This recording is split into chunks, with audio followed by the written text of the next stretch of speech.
শহর থেকে দূরে পুরনো জমিদার বাড়ির পাশে এক চিলতে বাগানওয়ালা বাড়িতে রাত কাটাতে গিয়েছিল অয়ন।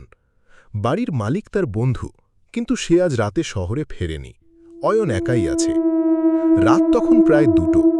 ঝিঝি পোকার ডাক ছাপিয়ে হঠাৎ অয়নের মনে হল বাইরের বাগানে কেউ হাঁটছে। শুকনো পাতার উপর মর শব্দ।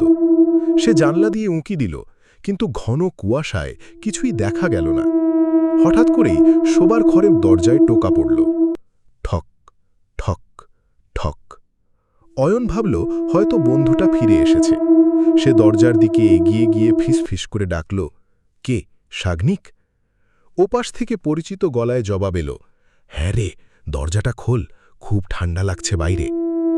অয়ন যখন দরজার খিলটা খুলতে যাবে তখনই তার মোবাইলটা বেজে উঠল। স্ক্রিনের দিকে তাকিয়ে তার হাত জমে বরফ হয়ে গেল। শাগনিক ফোন করেছে।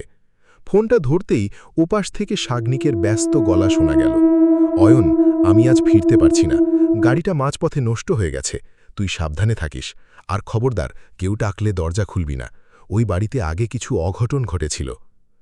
ফোনের কথা শেষ হওয়ার আগেই দরজার ওপাশ থেকে আবার সেই চেনা গলার স্বরে ফিসফিস করে বলে উঠল কেউ, অয়ন, ফোনটা রাখ, আমি তো তোর দরজার সামনেই দাঁড়িয়ে আছি, দরজাটা খোল না।